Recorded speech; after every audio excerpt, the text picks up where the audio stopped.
नमस्कार दोस्तों, कैसे हैं आप लोग। उम्मीद करता हूँ खुश होंगे, मज़े में होंगे। स्वागत है आपका मेरे चैनल स्टोरी टेलर सीपी में। मैं हूँ आपका दोस्त, आपका यार, स्टोरी टेलर सीपी, आपका सूत्रधार। तो चलिए दोस्तों, इसी नोट पर आज की वीडियो शुरू करते हैं। आज की वीडियो में मैं आपके लिए लेकर आया हूँ एक नई नॉवल जिसका नाम है लंगड़ा प्रेत। इसका पहला पार्ट स्वाहा आप ऑलरेडी सुन चुके होंगे, जो कि हमारे चैनल पर उपलब्ध है। अगर आपने नहीं सुना तो उस नॉवल की लिंक आपको ऊपर आई बटन से मिल जाएगी। तो चलिए दोस्तों, शुरू करते हैं इस नॉवल के पहले पार्ट को, जिसका नाम है लंगड़ा प्रेत। वो लंबी तगड़ी देवकाय औरत तहखाने के दरवाजे तक रेखा के साथ आई। सामने दो हथियारबंद निगरान मौजूद थे। वो उनको देखकर वापस लौट गई। लंगड़ा प्रेत राकल आहिस्ता आहिस्ता आगे बढ़ता रहा। वे दोनों दरबान आगे आगे चलने लगे। प्रेत लोग की हर बात ही निराली थी। रेखा जैसे किसी प्राचीन युग के किसी जालिम निर्दयी राजा के राज्य में पहुंची हुई थी। उन दो सशस्त्र निगरानों के पीछे पीछे जब राकल इस मायावी भवन के बड़े दरवाजे के सामने पहुंचा तो एक दरबान ने चीख कर कहा, दरवाजा खोल, राकल आया है। सरदार कोलाना के कारिंदे से मिलना चाहता है। ये ऐलान सुनकर 6 आदमी उस विशाल दरवाजे के दाहिने और 6 आदमी बाएं ओर की कोठड़ी से बरामद हुए और इन 12 आदमियों ने मिलकर उस बड़े और भारी दरवाजे को खोला तो सामने घोड़े पर सवार इस मायावी दुनिया के सरदार कोलाना का कारिंदा नजर आया। वो सांवली रंगत का एक अजीब से चेहरे का व्यक्ति था। राकल को देख वो फौरन घोड़े से नीचे उतर आया। वह गर्वित चाल चलता हुआ राकल के निकट पहुंचा। हाँ बोल सरदार कोलाना के कारिंदे, कैसे आया? क्या तू जानता है कि तुझसे कितनी बड़ी गलती हुई है? सरदार कोलाना का हरकारा बोला। तू सरदार का कारिंदा है, कारिंदा ही रहे, सरदार ना बन। जो पैगाम लाया है वो कह, बेकार की बातें न कर। काला चिराग कहाँ है? हरकारे ने पूछा। कौन काला चिराग? ये नाम मेरे लिए नया है। राकल अनजान बन गया। राकल, फिर बकाल भी तेरे लिए नया नाम होगा। हरकारा उसे घूरता हुआ बोला। बकाल मेरी बहन है। राकल कुछ परेशान दिखने लगा। क्या तू जानता है कि इस वक्त बकाल कहाँ है? क्या मतलब? उसकी परेशानी बढ़ गई। मेरी बात का जवाब दे ताकि मैं तुझे सरदार का पैगाम सुना सकूं। यही है, मेरे पास सुनहरे खंडहर में। और काला चिराग कहाँ है? मैंने कहा ना, मैं किसी काले चिराग को नहीं जानता। कहीं ऐसा ना हो कि तुझे अपनी बहन बकाल की तलाश में सरदार कोलाना के पास जाना पड़े और फिर सरदार ऐसा ही जवाब देगा, कौन बकाल? ये नाम तो मेरे लिए नया है। तू कहना क्या चाहता है? राकल ने कदरे गुस्से से कहा। जो मैं कहना चाहता हूँ वो तू अच्छी तरह समझ गया है। राकल, तुझे अगर अपनी बहन बकाल प्यारी हो तो काले चिराग को सरहद पर पहुंचा देना। तुझे 1.5 दिन दिया जाता है। वक्त गुजरने के बाद तू ये बात अच्छी तरह जानता है कि क्या होगा। क्या होगा? राकल ये बात अच्छी तरह जानता था, फिर भी सवाल किया उसने। ना तू रहेगा और ना बकाल। मैं इसे ऐलान जंग समझूं? बिल्कुल, इसमें कोई शक नहीं, कारिंदे ने पुष्टि कर दी। लेकिन ये ऐलान जंग उस वक्त ही तो मुकम्मल होगा जब तू सरदार कोलाना को जाकर बताएगा कि तूने राकल को पैगाम दे दिया है। राकल बोला। तू ठीक कहता है। और अगर पैगाम देने वाला वापिस ही ना जा सके तब? कारिंदा उसका आशय समझ तेजी से बोला। नहीं, ऐसा नहीं हो सकता। तू इस तरह की हिमाकत नहीं कर सकता। तू अच्छी तरह जानता है कि सरदार कोलाना कितना ताकतवर हुक्मरान है। फिर तुझे यह भी मालूम होगा कि तेरी बहन बकाल उसके कब्जे में है। वो ईंट से ईंट बजा देगा। राकल दुविधा का शिकार नजर आने लगा। अपनी बहन बकाल के बारे में उसे कुछ भी तो नहीं मालूम था कि वो कहाँ है, और अगर वो वाकई सरदार के कब्जे में थी तो फिर इस कारिंदे का किस्सा निपटाना हिमाकत ही था। बकाल की जिंदगी खतरे में पड़ जानी थी। राकल को अपनी बहन से बहुत प्यार था और वो उसे किसी कीमत पर भी खोना नहीं चाहता था। राकल के लिए जरूरी था कि वो कोई कदम उठाने से पहले अपनी बहन की गिरफ्तारी का सबूत मांगे। सबूत मिलने पर ही इस कारिंदे को जाने दे और उसकी दी हुई मोहलत में ही सरदार के खिलाफ कोई ठोस कदम उठाने की सोचे। वो कारिंदे से बोला, सरदार कोलाना के हरकारे, क्या सरदार ने बकाल की गिरफ्तारी का कोई सबूत भी भेजा है? हाँ, भेजा है। हरकारा मुस्कुराते हुए बोला और उसने अपने लिबास में हाथ डालकर कोई चीज निकाली और राकल की तरफ उछाल दी। राकल के साथ आने वाले दरबारों में से एक ने इस चीज को लपक लिया और फिर बड़े सम्मान के साथ राकल को पेश किया। राकल ने इस चीज को उलट पलट कर देखा। ये बकाल की अंगूठी थी। ये अंगूठी राकल ने ही उसे दी थी। इस अंगूठी में नग की जगह उल्लू की आंख की पुतली लगी थी। ये आंख किसी हीरे की मानिंद ही चमक रही थी और इस मायालोक में ये अंगूठी हर भाई बहन के जवान होने पर उसे पहचानता था। किसी लड़की के हाथ में ये अंगूठी देखकर ही कोई लड़का लड़की की तरफ आकर्षित होता था और बाद में अपना रिश्ता भिजवाता था। इस अंगूठी को देखकर राकल को यकीन आ गया कि उसकी बहन वाकई सरदार कोलाना के कब्जे में है, क्योंकि इस अंगूठी को एक बार पहन लेने के बाद कोई भी लड़की शादी से पहले उसे नहीं उतारती थी। जाहिर था यह अंगूठी बकाल की उंगली से जबरदस्ती ही उतारी गई होगी।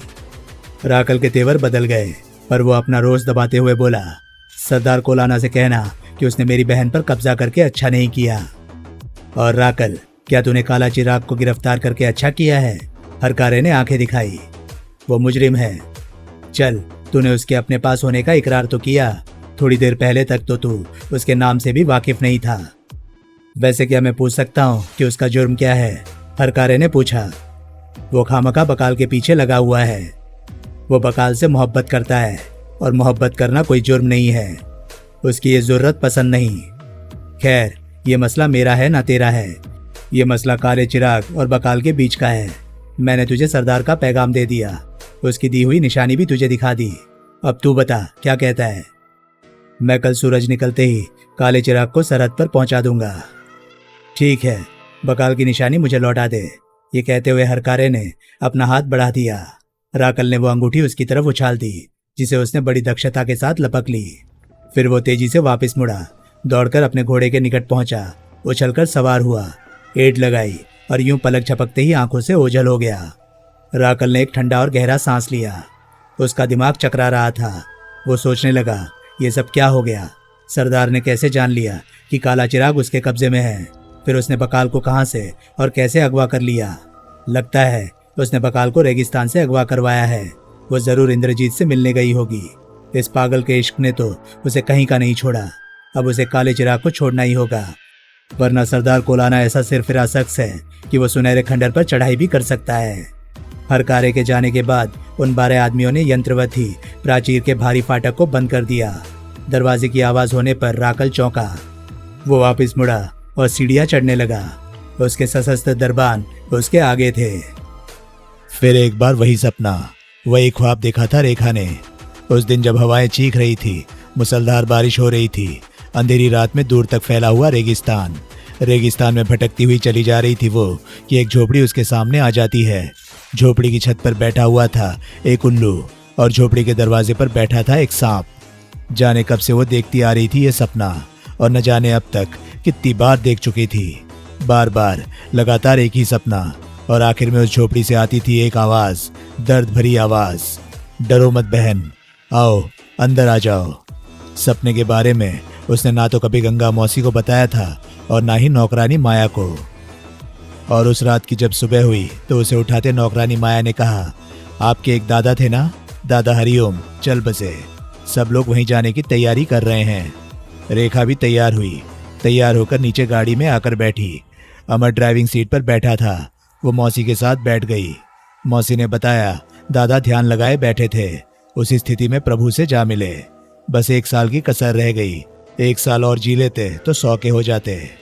मौसी से ही रेखा को पता चलता है कि दादा हरिओम बड़े ही पहुंचे हुए व्यक्ति थे, सपनों का बड़ा सटीक अर्थ बताते थे। और ये सुनकर चौंकी तो गई रेखा। सोचा, हाय दादाजी, आपने जाने में इतनी जल्दी क्यों की? दादा की अंत्येष्टि के बाद अमर तो वापस लौट गया। वो और गंगा मौसी वहीं रह गई। तब दादा हरिओम के 7 बेटों में से बड़े बेटे घनश्याम ने रेखा को देखते हुए गंगा मौसी से कहा, इस लड़की की एक अमानत है मेरे पास। और उसने एक लिफाफा रेखा की ओर बढ़ा दिया और हिदायत दी कि उसे सबके सामने ना खोले, अपने घर जाकर एकांत में खोले। उस लिफाफे में उसका एक ख्वाब बंद है, ये भी बताया, और ये भी कि उसका असली नाम रेखा नहीं शीना है। गंगा मौसी और रेखा दोनों को ही जबरदस्त आश्चर्य हुआ, क्योंकि रेखा तो अपने पूरे जीवन में सिर्फ एक ही बार मिली थी दादा हरिओम से। घर पहुंचकर रेखा अपने बेडरूम में घुसी, फिर बाथरूम से नहा धोकर बाहर निकली। फिर उसने बैग से लिफाफा निकाला ही था कि सहसा दरवाजे पर दस्तक हुई। फिर दरवाजा बड़े जोर से पीटा जा रहा था। साथ ही नौकरानी माया चीखे जा रही थी, जल्दी दरवाजा खोले बीबी। दरवाजा खोलते ही विद्युत करंट का सा झटका लगा था रेखा को। माया के हाथ में एक पिंजरा था और इस पिंजरे में एक उल्लू बंद था। माया ने बताया कि अभी अभी एक आदमी आया था। वही दे गया है। बोला शीना को दे दे। मैंने पूछा कौन सीना, तो बोला अपनी बीबी रेखा को दे दे। बड़ा अजीब सा आदमी था, काले कपड़े पहने हुए, लंबे लंबे बाल, सांवले रंग का, लंबा चेहरा, कानों में बालियां, एक हाथ में तांबे का मोटा सा कड़ा और एक अंगुली में चांदी की पत्थर लगी अंगूठी। माया ने पिंजरा वहीं रख दिया। रेखा ने माया से कहा कि वो पिंजरे को नीचे ले चले। माया पिंजरे को उठाने लगी तो उल्लू ने उस पर झपटते हुए एक भयानक चीख मारी। माया ने घबराकर पिंजरा छोड़ दिया और वो तेजी से सीढ़ियां उतरती चली गई। माया के जाने के बाद रेखा ने उल्लू को देखा जो जर्द आंखों से उसे देख रहा था। फिर वो पिंजरे को वहीं छोड़ उसने अपने कमरे का दरवाजा बंद किया और बेड पर आ बैठी।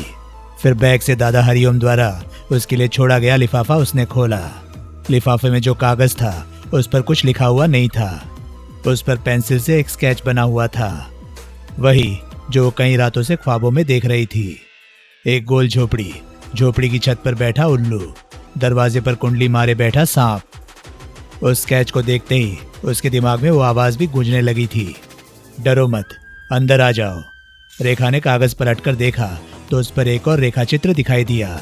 वो चित्र दरवाजे का था, बंद दरवाजा था और दरवाजे के हैंडल पर एक ताबीज लटका हुआ था। वो दरवाजा उसी कोठी के नीचे वाले एक कमरे का था जो बरसों से बंद था। फिर रेखा गंगा मौसी को अपने रोज के ख्वाब के बारे में बताती है और उन्हें दादा हरिओम द्वारा छोड़े गए लिफाफे के बारे में बताकर उन्हें उसमें से निकाले कागज पर बनी तस्वीरें दिखाती है।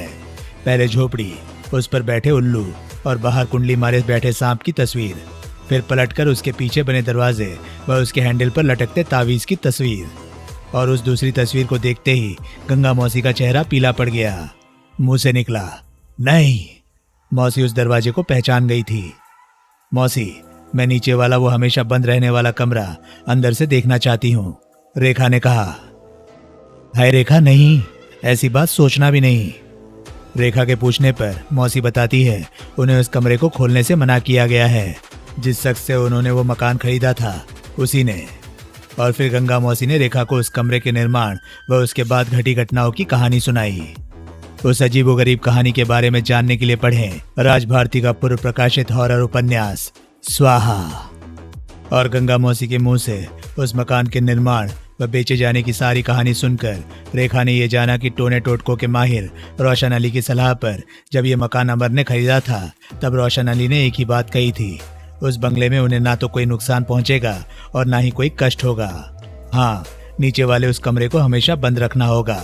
और हमेशा बंद रहने वाले उस कमरे की हकीकत नौकरानी माया को भी पता न थी। उसे भी बस इतना ही पता था कि उसमें कूड़ा कबाड़ भरा पड़ा था। गंगा मौसी से उस बंगले व हमेशा बंद रहने वाले काले कमरे की कहानी सुनकर रेखा दहल उठी। फिर अचानक ही माया घबराई हुई वहां आई और उसने बताया वो मर गया। रेखा और मौसी माया के पीछे पीछे सीढ़ियों तक पहुंची और ये देख हक्की बक्की रह गई कि वहां पिंजरे में खून ही खून पड़ा था। उल्लू का एक पंख खुला था, गर्दन अजीब तरह से मुड़ी हुई थी और पेट में छेद था।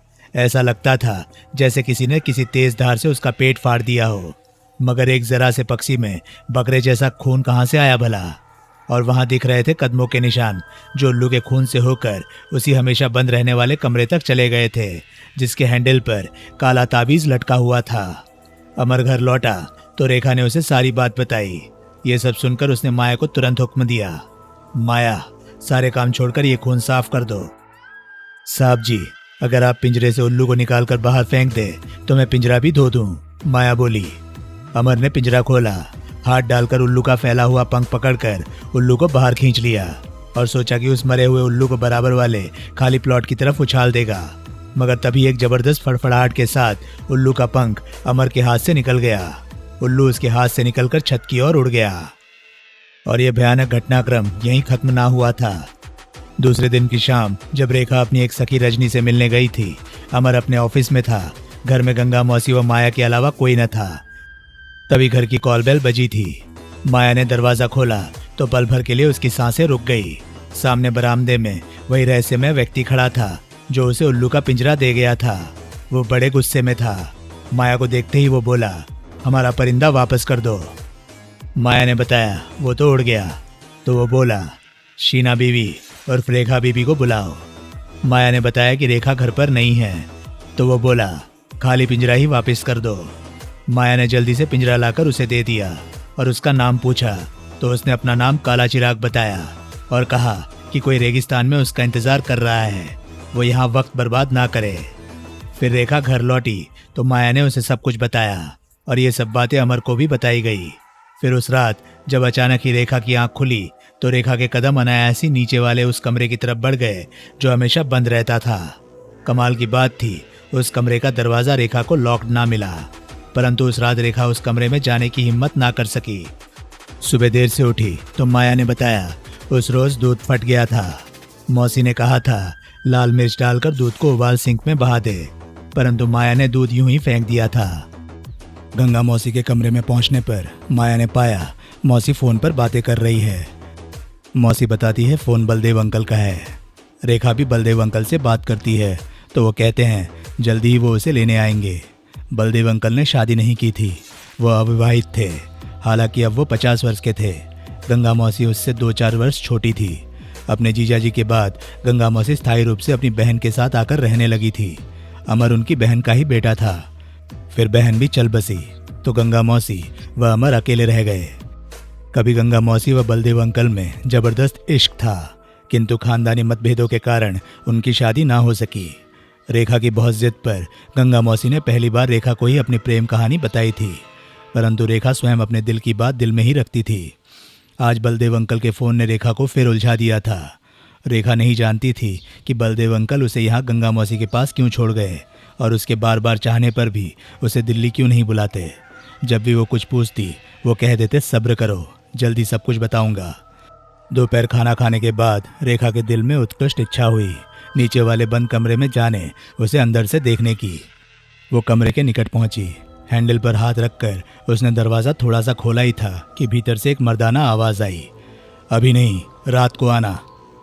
रात को अचानक ही उसकी आंख खुली तो वो उस कमरे तक अनायास ही यंत्रवत जा पहुंची। फिर दरवाजे का हैंडल घुमाते हुए दरवाज़ा थोड़ा सा खोला ही था कि आवाज़ आई, अंदर आ जाओ। और अंदर पहुंचने पर जो दृश्य उसने देखा वो हक्की बक्की रह गई। उसे बताया गया था कि उस कमरे की दीवारों पर ही नहीं, छत पर भी काला रंग करवाया गया था, किंतु वो कमरा तो जगमगा रहा था। कमरे में अधेड़ उम्र का एक शख्स तड़क भड़क लिबास में था। वो व्यक्ति रेखा से कहता है, मैं तुम्हारा आभारी हूँ, तुम्हारे कारण ही मुझे आज़ादी मिली है। ना तुम यहाँ आती, ना पिंजरे में वो यहाँ आता, ना खून फैलता, ना हम उसमें स्नान करते। फिर वो रेखा को चमड़े की जिल्द में जड़ी एक किताब देता है और कहता है, इसे अपने कमरे में जाकर देखना। उसके बाद वो रेखा को वहाँ से जाने को कहता है।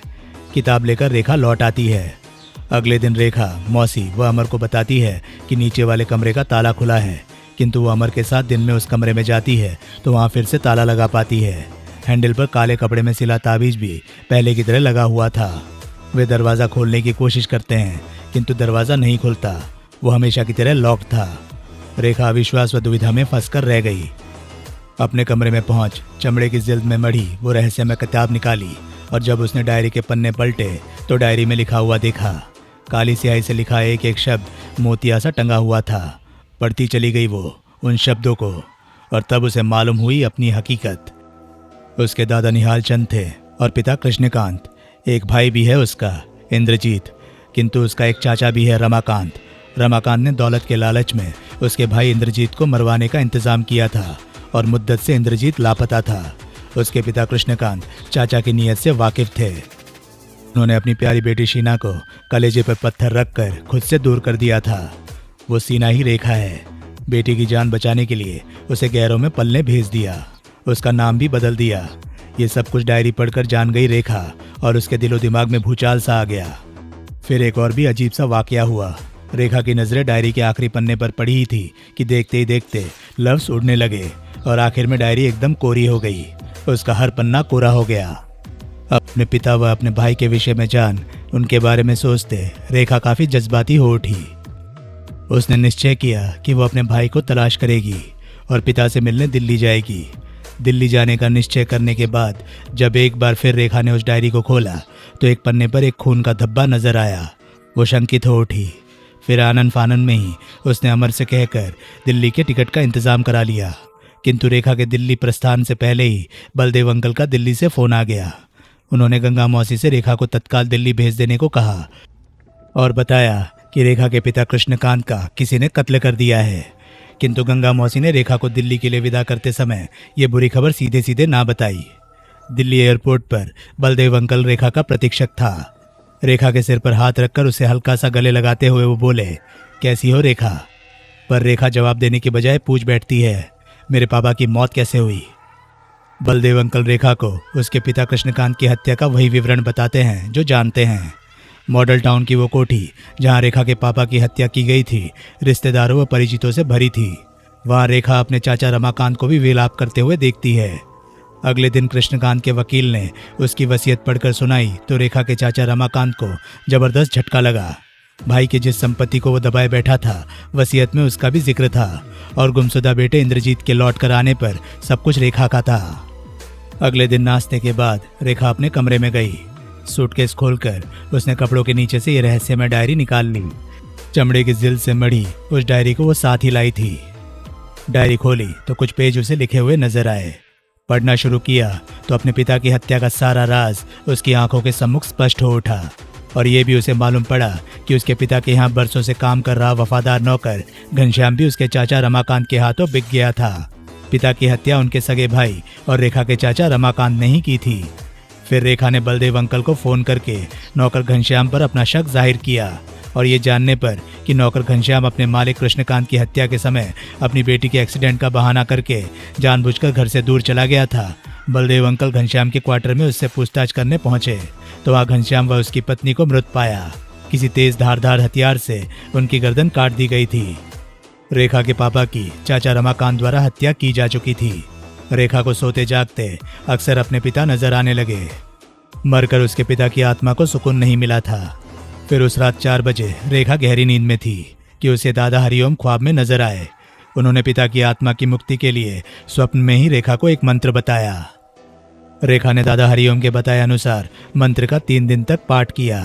फिर अगले दिन रेखा के दिल ने अकस्मात ही उस डायरी को देखना चाहा।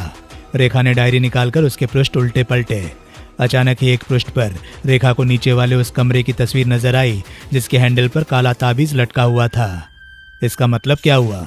वो सोच ही रही थी कि वो तस्वीर मंद पड़ गई और उसके स्थान पर वही रहस्यमय झोपड़ी सामने आ गई जिसकी छत पर गोल गोल आंखों वाला उल्लू और दरवाजे पर एक सांप कुंडली मारे बैठा था।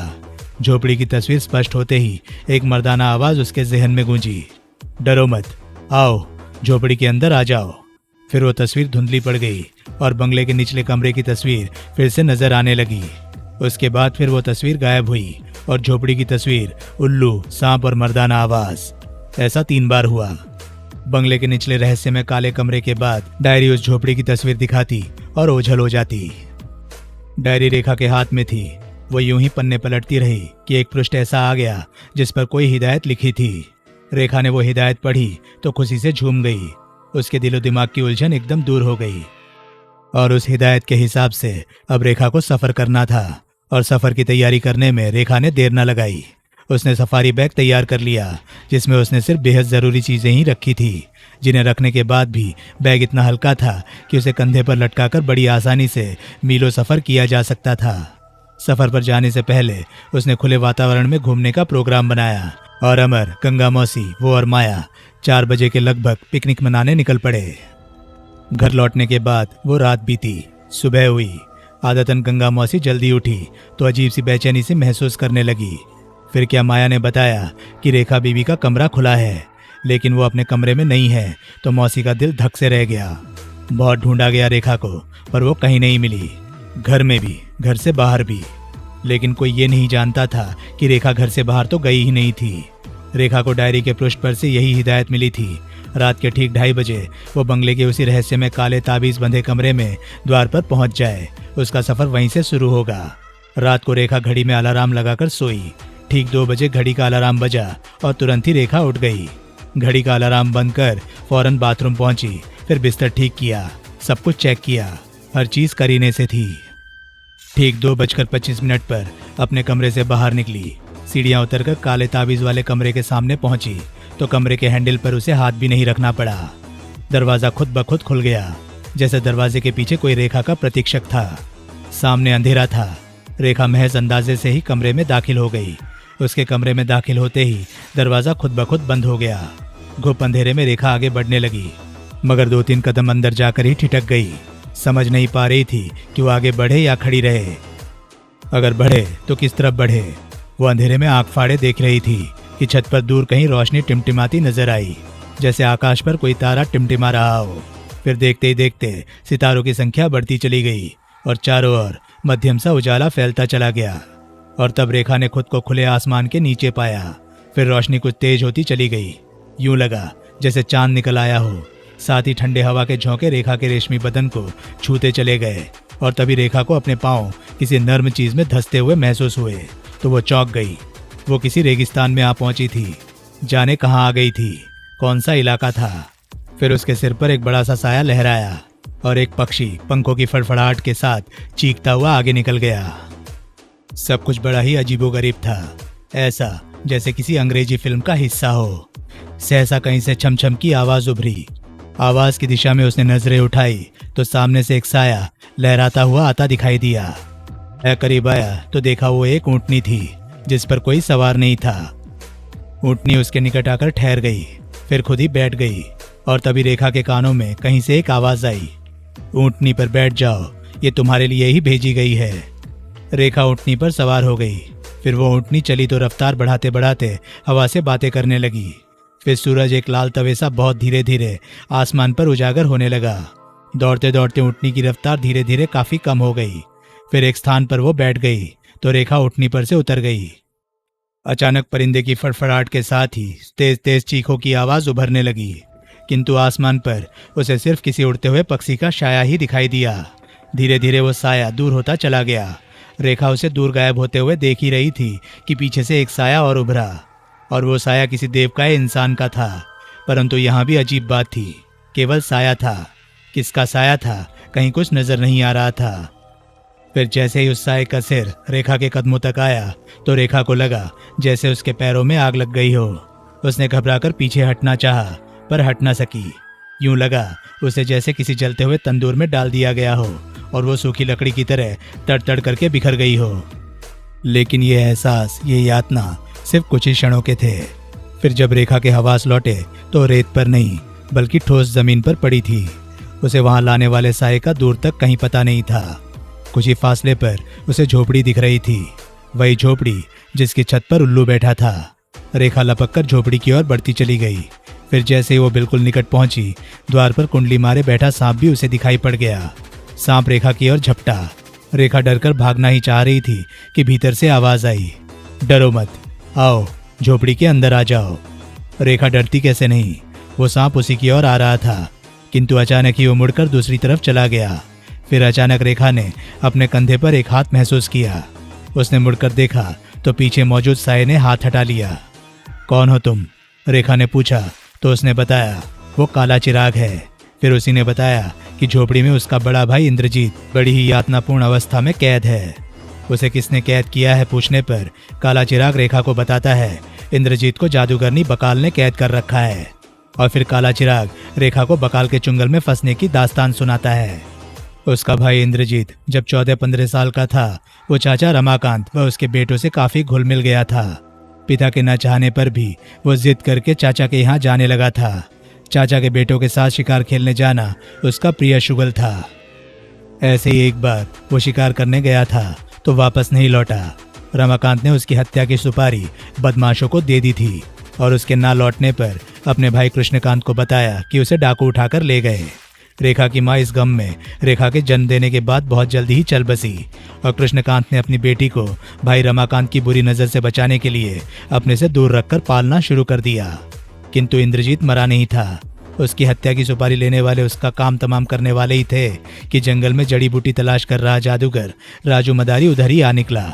राजू मदारी ने अपने जादुई चमत्कार व हिप्नोटिज्म से इंद्रजीत को बचा लिया और उसे अपने साथ रख लिया। इंद्रजीत राजू मदारी के मंत्रपाश में बंधा उसके चुंगल से निकल भागने में असमर्थ हो गया। राजू मदारी की बेटी कटारी उम्र में इंद्रजीत से 2-3 साल बड़ी थी, किंतु वह हृष्ट पृष्ठ खूबसूरत इंद्रजीत की चाहत में अपना दिल हार बैठी, पर चाहकर भी वो इंद्रजीत को अपनी मोहब्बत में गिरफ्तार ना कर सकी। एक दिन राजा बहराम नगर का कारिंदा राजू मदारी के पास अपनी बेटी नैना की सगाई पर खेल तमाशा दिखाने का प्रोग्राम प्रस्तुत करने के लिए आने का पैगाम भेजते हैं।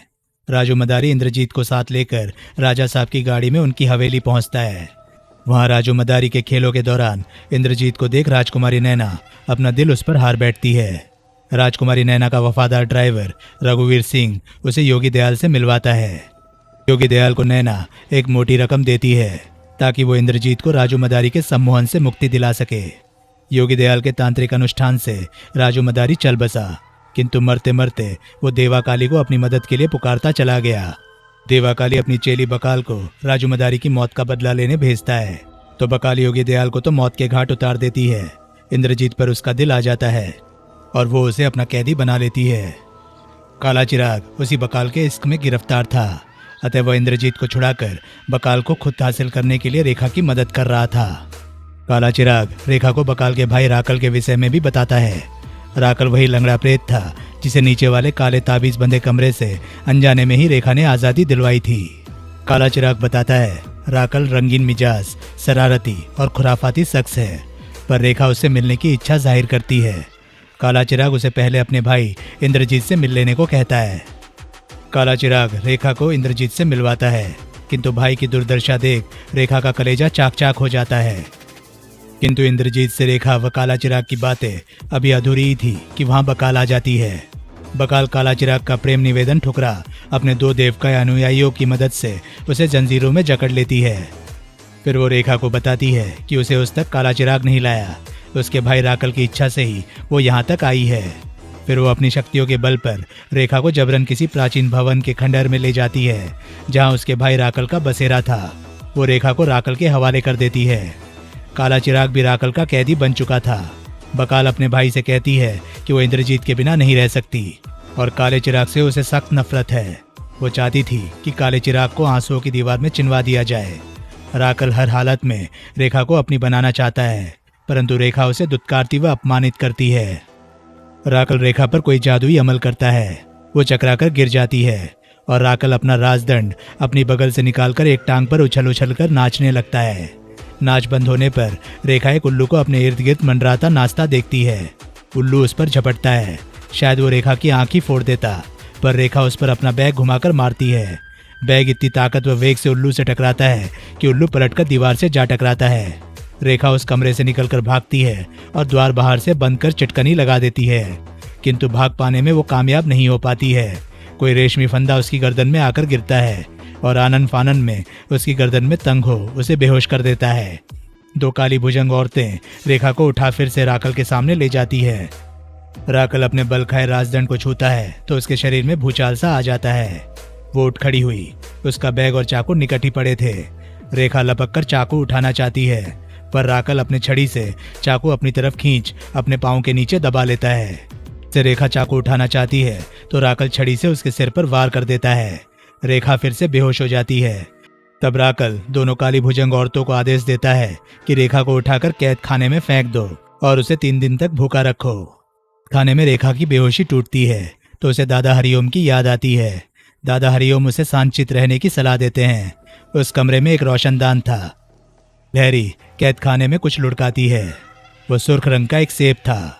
सेब खासा बड़ा था, बड़ा लजीज। कर रेखा की ताकत, होशो हवास, शक्ति लौट आती है।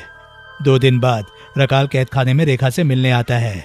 वो तो समझ रहा था कि भूख के मारे रेखा का बुरा हाल होगा, पर उसे चाक चौबंद देख हैरान हो जाता है। राकल रेखा के सामने मोहब्बत का इजहार करता है। रेखा चुपते हुए शब्दों में उसे दुत्कारती है। एक लंगड़े और बाजू टूटे शख्स के बारे में उस जैसी लड़की सोचे भी तो क्या। राकल छड़ी उठाता है रेखा को मारने के लिए। तभी एक पहाड़ सी औरत वहां आती है। बताती है, राकल, सरदार कोलाना का कारिंदा आया है। और कोलाना का नाम सुनते ही राकल का उठा हुआ हाथ नीचे गिर जाता है। वो रेखा से कहता है, मेरा इंतजार कर, तुझे अभी आकर देखता हूँ। फिर वो पलटकर उस पहाड़ सी औरत के साथ चल दिया। रेखा उसे जाते हुए देखती रही। यहाँ तक की कथा आप पूर्व प्रकाशित राजभारती के हॉरर भयानक लोमहर्षक उपन्यास स्वाहा में पढ़ चुके हैं। अब आगे की कहानी पढ़िए प्रस्तुत उपन्यास लंगड़ा प्रेत में। तो दोस्तों, ये था लंगड़ा प्रेत नॉवल का पहला पार्ट। ये पार्ट आपको कैसा लगा प्लीज़ कमेंट सेक्शन में अपनी राय मुझे ज़रूर बताएं। और हाँ, अगर आपको मेरे वीडियोस पसंद आ रहे हैं तो प्लीज़ उन्हें लाइक करें और शेयर करें। साथ ही साथ चैनल को सब्सक्राइब करें, क्योंकि मैं ऐसे कंटेंट लाता रहता हूँ। तो चलिए दोस्तों, मैं मिलता हूँ अब आपसे अगली वीडियो में। तब तक के लिए नमस्कार, गुड बाय। सेफ रहिए, खुश रहिए, मज़े करिए।